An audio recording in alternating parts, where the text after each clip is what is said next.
Welcome to the Put on Waivers Media Group, home of the Put on Raiders podcast and the Student Body Right podcast.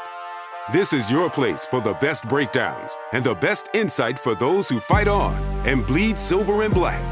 Now, here are your hosts, Dwayne Douglas and Ryan Holmes. Welcome, everybody, to the glorious episode of the Put on Raiders podcast. I'm your host, Dwayne Douglas, podcasting off the beautiful shores of the Pacific Ocean. Beautiful day out here in Southern California. PORSBR is my Twitter handle. And then Ryan, he's off this week, but he will be back next week. And you can always catch him on our HOLM22 on his Twitter handle. We have our special guest today, Matt Holder, from Tape Don't Lie and Bleacher Report, all those things like that. It always gives us a little bit of time here and there. How you doing today? Good, man. How you doing? Good. So, a lot going on as always. Never a dull moment. That's why I'm sure people love to cover the Raiders, because they always have something going on as far as that goes. What is let's just talk draft first and get that out of the way. Tyree Wilson, obviously, has some really good physical traits that should make him an NFL player for a long period of time. I'm not, whether he's on the elite level or not. Some people said, like, once you get past like the 4 or 5, get past by 4 or 5 or 6, maybe that, the Raiders might have missed out on an elite player. But what are your thoughts about him being the first pick and how he fits into this Patrick Graham defense? Yeah, I mean, I think Tyree Wilson, kind of like you said, I wasn't as high on him as a lot of other people and people in the league seem to be, but I do think he's a good player. Like you said, a lot of natural gifts that you just can't teach.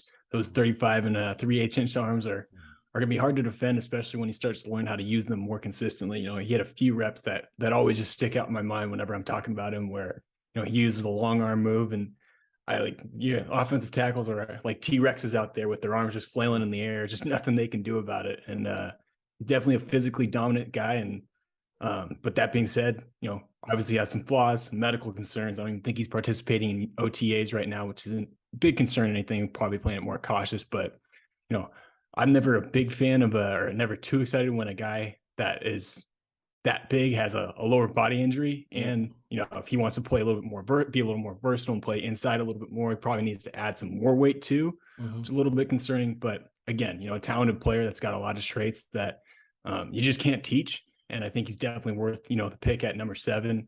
As far as how he fits into Patrick Graham's defense, I kind of like it. I'm interested to see what Graham is going to do with him, especially this year while the Raiders still have Chandler Jones, who obviously Chandler Jones had his struggles last year, but is still a good player that, he's going to walk into training camp and probably even week 1 as the starter, and a guy that, you're going to trust can eventually figure it out and get back on track this year.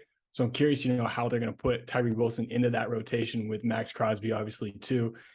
Is Tyree Wilson going to play some 3 technique? Because he does have a little bit of that versatility. But then again, it comes down to that size a little bit. I think he's 275. Normally those guys are 290, 300-pound guys, but I don't think that's an every down spot for him. But I would definitely be interested to see how they do the third down packages with those 3 guys rushing the passer and whatnot.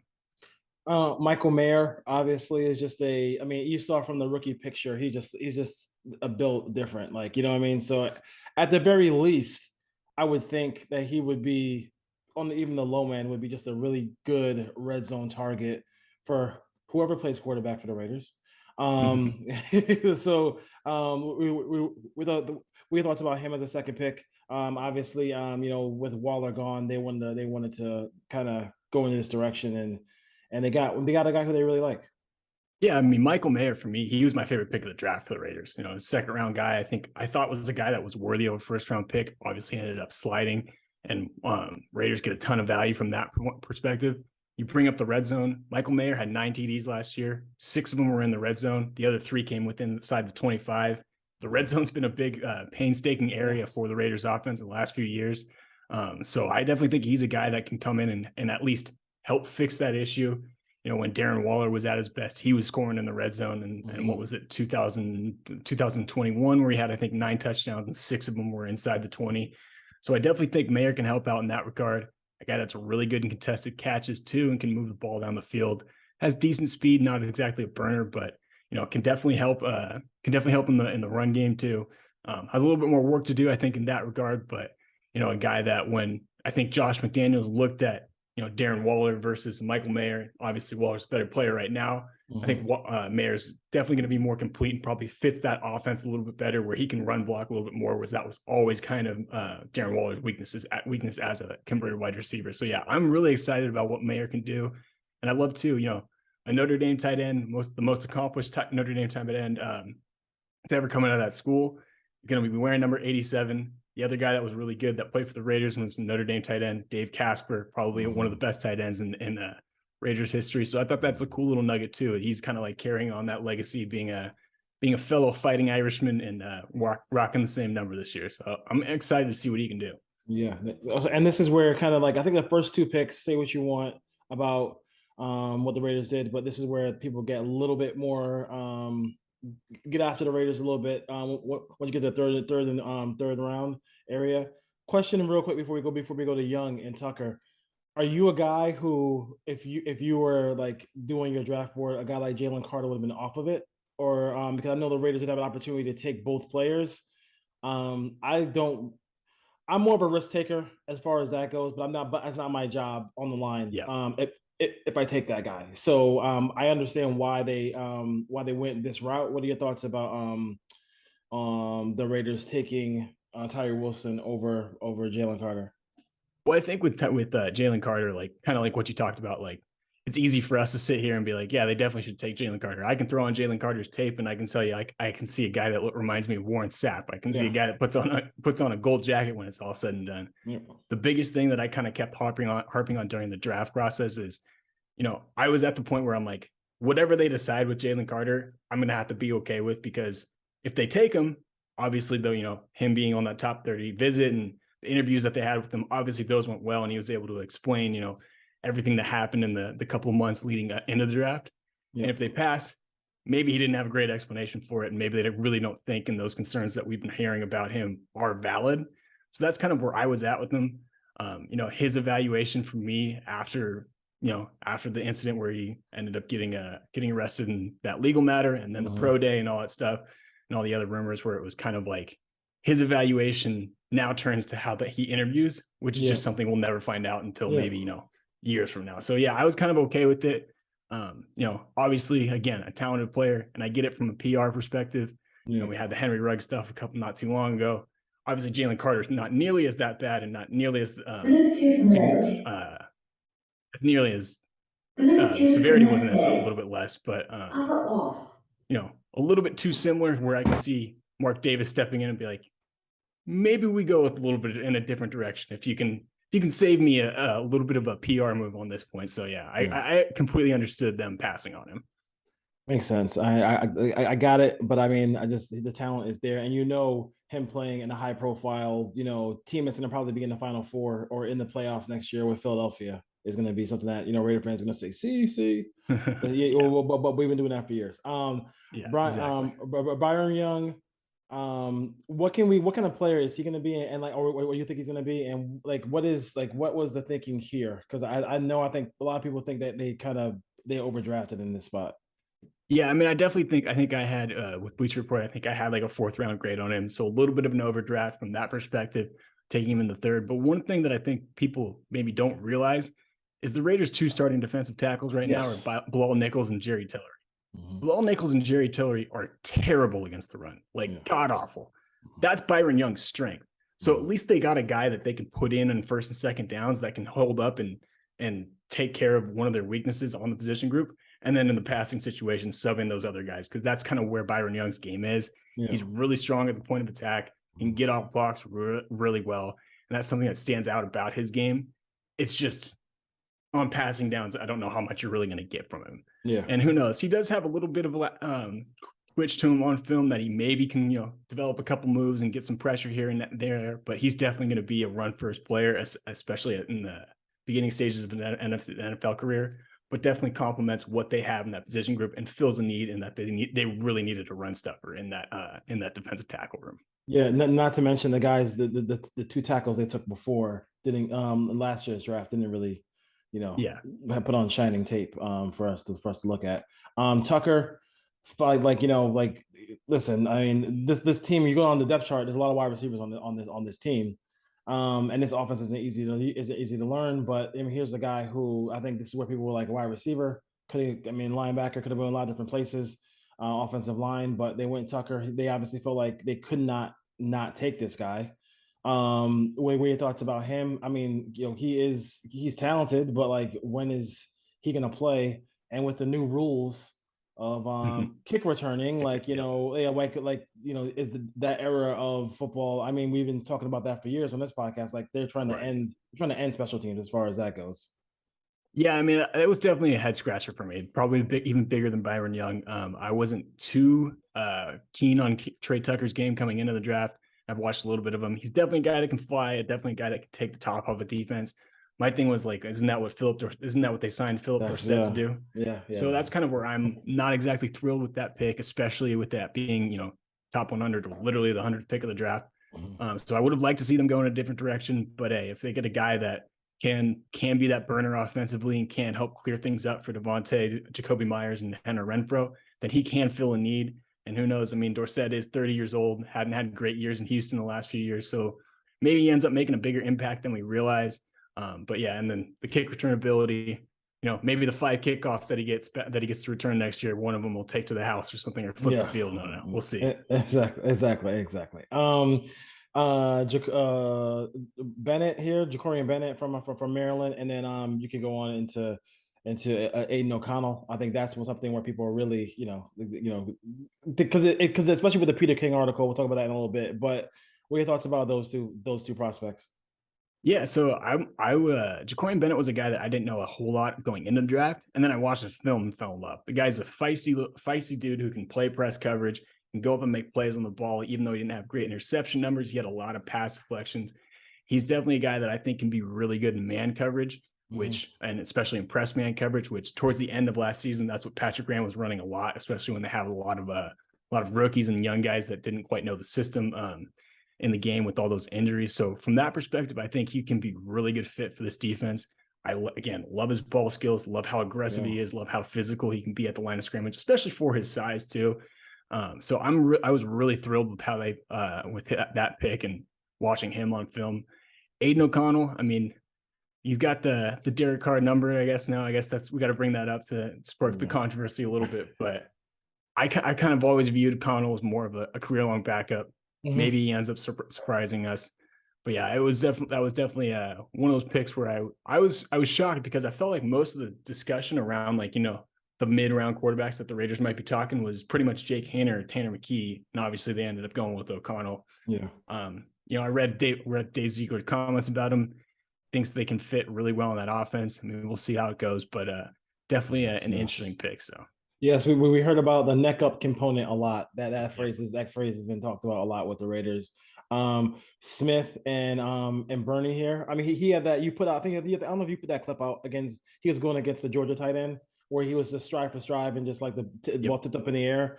Love those clips you put on Twitter. If you want to follow Matt, that's a good way to get some really good all 22 footage of these guys when the bullets are really flying. What do you think about Smith and Bernie here?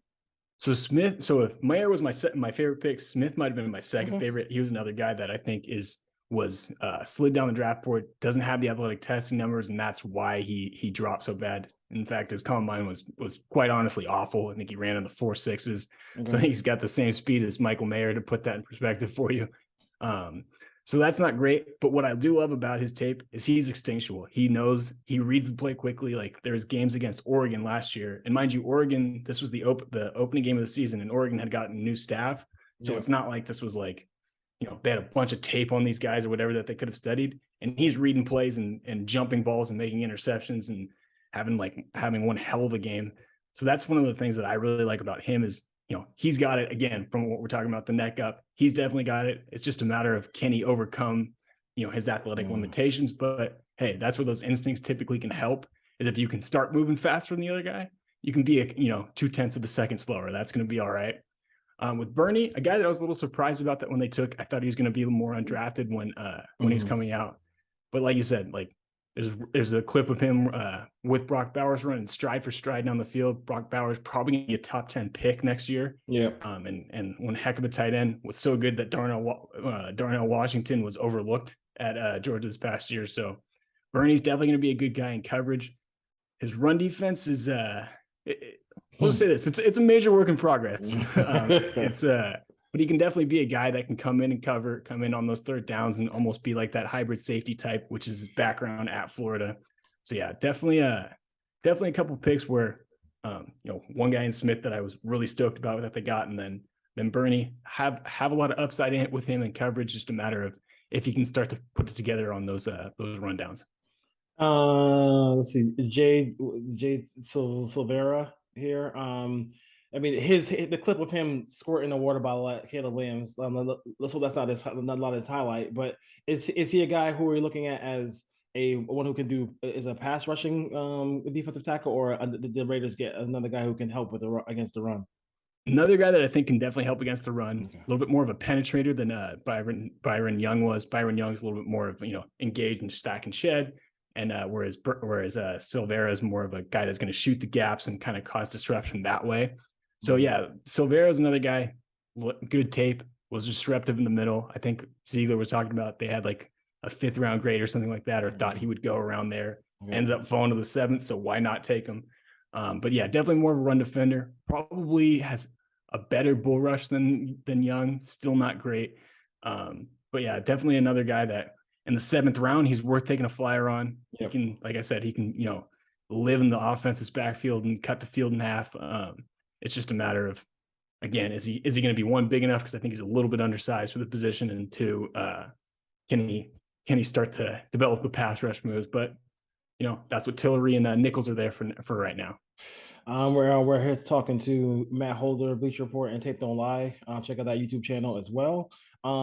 Question real quick. So if we had 3 guys who would start and play significant snaps here, if we had to put you want to go to Vegas and do some betting on that, would it be Wilson, Mayer, and Bennett? You think, or who would be if somebody said, "Oh, yeah, who would you like for your 3 guys who would probably play the most snaps for the Raiders this upcoming season?" I'd say probably the top 3 picks: Wilson, Mayer, and Young. Just because Young, as far as being a quote unquote starter, he's probably again being a 1st and 2nd down guy. He's probably going to get more starts and then rack up more plays as well. So I think those 3 are probably the most likely. You bring up Bennett too. I think Bennett could end up starting at some point in the year. Probably not right away because he's a little bit still a little bit raw. Maybe towards the end of the year, especially when injuries start happening, and could end up surprising us. But yeah, those would probably be my top 3. Would be Wilson, Mayer, and Young, and then maybe sneaking Bennett in there towards the end of the season. I think you and I both like good linebacker play, right? Yeah, I think so. So I'm trying to be somewhat positive here because we get tagged with being kind of negative. It's tough. It's tough. This is really, you're talking in the history of the franchise, really bad, potentially really bad. And I'm seeing the stories about Divine Diablo again. Okay, yeah, he another year in the system. I'm I don't. What you put on tape is who you are. I'm not gonna. I saw Robert Spillane play. I can't. That shocked me a lot that they actually went after that guy of all the people they kind of went after. Thoughts about this one? Because I feel like in the draft you can't pick up. And this draft wasn't a great draft for linebackers, but they did have some opportunities to maybe grab one.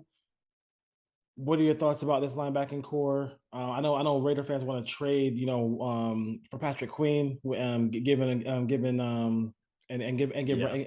Renfro. I've been hearing that forever. I don't see the Raiders doing anything like that either. This is the biggest sore spot on this defense, right? Yeah, absolutely. I mean, you hit the nail right on the head. Divine Diablo is going to enter enter training camp as the top linebacker, and there's no reason that he should be entering the top as a top linebacker in the NFL. And I don't mean that as a diss on Divine Diablo. Yeah. I think he could have a breakout year. I mean, if he can stay healthy, he can finish the year strong. I mean, last year, I think he got injured in November or something like that in week 11. something like that, and didn't finish the year strong. And he's been a solid player, been a solid run defender, been what you're looking for out of a 3rd round pick. But yeah, they lack an alpha dog.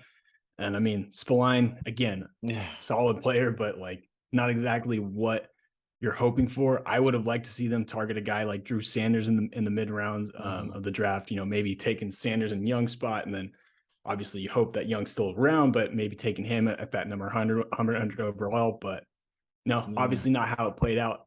Definitely going to be a weak spot on the defense. The one thing I will say that can kind of help to be a little bit more optimistic is what Patrick Graham likes are the guys like Amari Burney and Divine Diablo a little bit too, where they're the converted safety linebacker hybrid type of players. Yeah. So I think if they can, work with Burney and work with Diablo, those are his niche, right? That's what Jabril Peppers excelled so well in New York with Patrick Graham.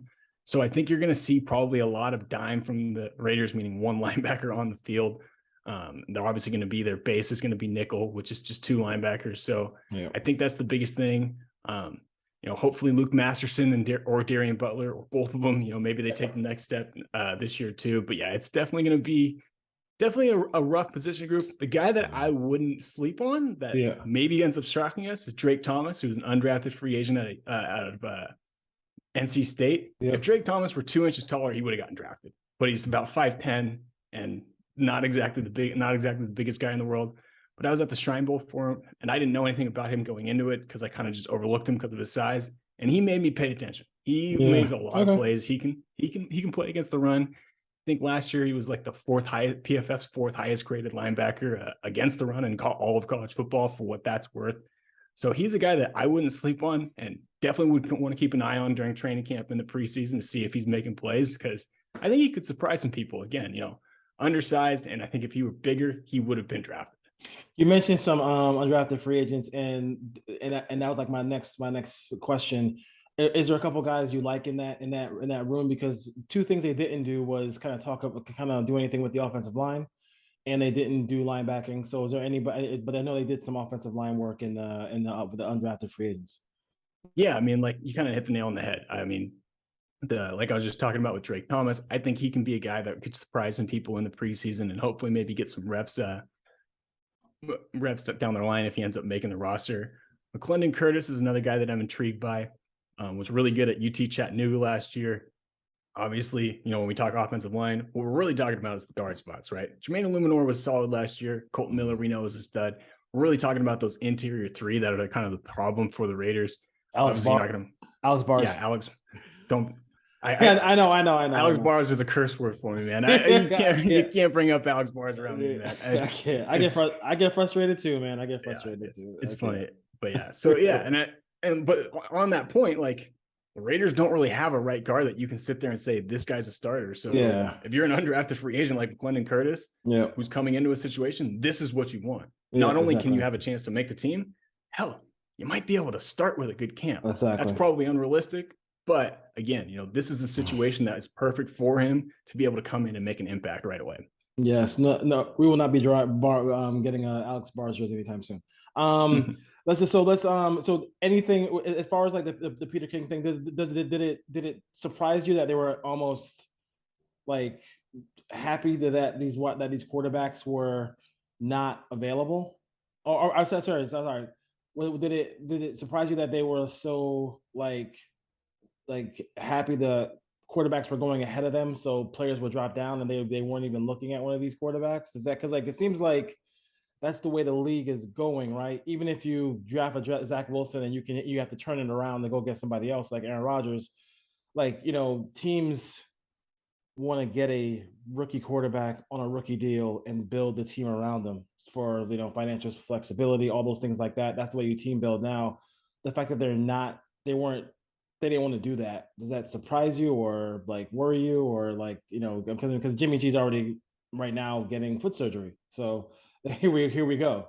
Yeah, Jimmy G hasn't even taken a snap for the Raiders and are already hurt. It's not exactly what they're hoping for, but yeah, I mean, I think it was surprising to me that they weren't, or that they didn't at least seem to be as gung-ho on CJ Stroud. I thought with the rumors, especially that the Texans were going to take Will Anderson, which obviously they did by trading back up.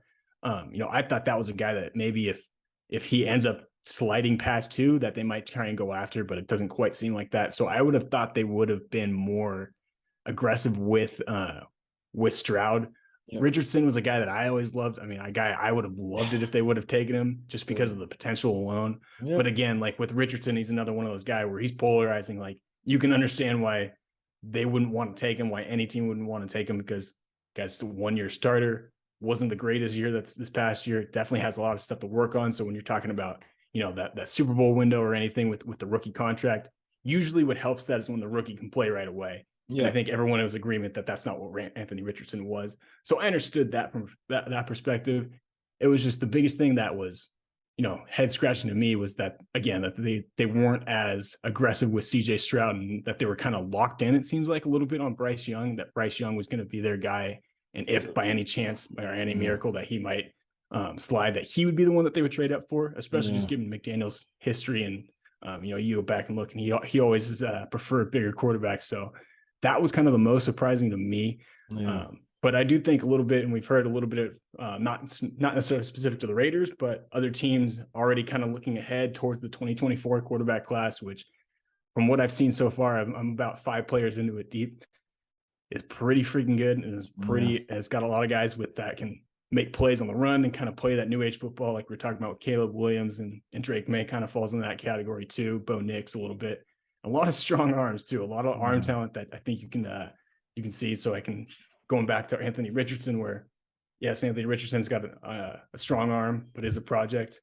Michael Penix, Bo Nix, Quinn Ewers, Drake May, all 4 of those dudes have strong arms. Yeah, and exactly. They're a little bit more polished than Anthony Richardson is this year. So I can kind of understand that from that perspective. So we'll talk about Williams and May real quick. I mean, I just kind of just fast forward just a little bit, and I have one more question about, you know, you personally. But those 2 dudes, I mean, are you like, I obviously, truth be told, we know this is a Raiders and USC channel, so I'm not gonna talk. But what was give me a couple of things on both of those guys that just like you like kind of stand out, because I just feel like when you see him play live, and I saw him play live at least 4 or 5 times last year, it's just, Williams is just, I mean, he's I can't even, I can't put into words like how good, how high it's just not, he leaves you speechless. I mean, so many plays, and even the simple stuff, he gets that too. Like, it's not even just the spectacular plays, like the one against Notre Dame or the run where he got hurt and pulled hamstring against Utah. The guy makes all the you know, really smart plays, and he's the work ethic is relentless as well. Yeah, I mean, for me, and I promise I'm not pandering here. Yeah. Caleb Williams, there's a Caleb Williams is kind of in a tier of his own, and there's a little bit of a gap between him and Drake May. I like Caleb Williams better than Drake May. I don't really think I think it's close, but not as close as other people seem to make it be, or seem to think it is. With Caleb Williams, like you talked about, like there are plays where I'm like, I don't know how he got out of that. Like he's legitimately like a human joystick. Like he can turn 180 degrees on a dime. Like there, and you know, when he's getting out of the pocket and moving around, and to speak to you, like some of the little things that like you don't think of, and that you realize like when you start watching the film. There was one clip that I shared where, you know, he goes to throw a screen and it's covered, and instead of just spiking it in the ground, he, you know, evades a rush.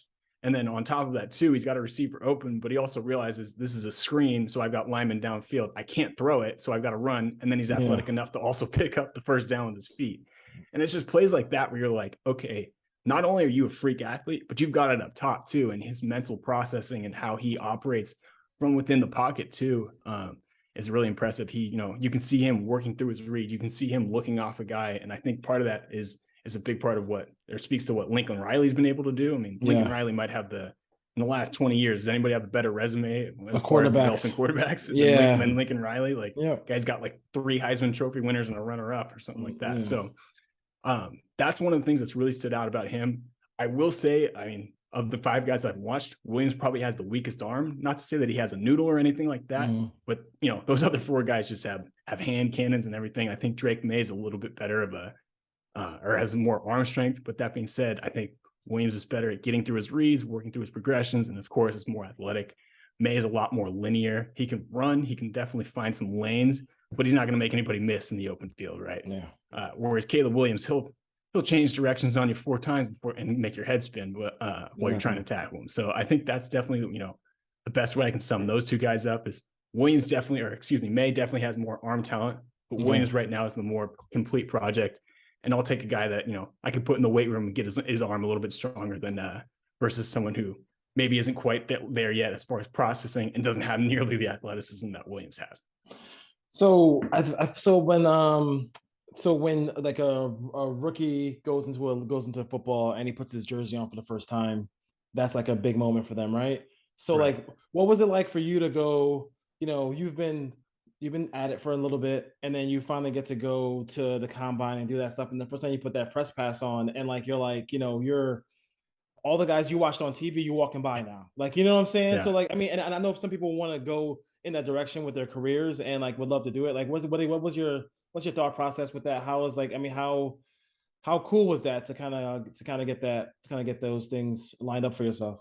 I mean, it legitimately was a surreal moment for me. I mean, to peel back the curtain a little bit, at this time last year, I was kind of starting to look into, maybe just keeping this as more of a hobby and applying to other jobs and stuff like that. And then it was literally like, I'd sent in like my first application for like a state job, and the Bleacher Report gig ended up coming through with me. And it was just some sort of weird, I don't know, whatever you want to believe in, believe in God or believe in divine intervention or fate or whatever you want. Like something was working for me that ended up happening. And yeah, I mean, it's hard for me to put into words, and especially not even get a little emotional. I'm an emotional person. But it was surreal. I always love telling this story. I'm one of the nights I was out at the combine, I look up at one of the bars we're at, and like, holy, that's Joe Staley. Like, I grew up in the Bay Area. I obviously grew up a Raider fan, but I love football. I mean, Joe Staley's a Bay Area icon. Went up and talked to him. Super nice guy. Talked to me about offensive line play for like 5 minutes. And I'm like, literally, like when the conversation ended, I'm like, I just talked with a future Hall of Fame offensive lineman about his specialty.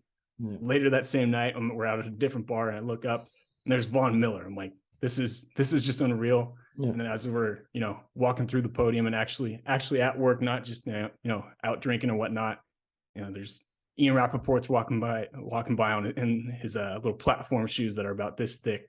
And Schefter's right over there, breaking news, and Rich Eisen, I'm seeing him out there too. And it was a surreal moment. I'm walking by the booth. I don't know how many times my head popped up on TV in the background.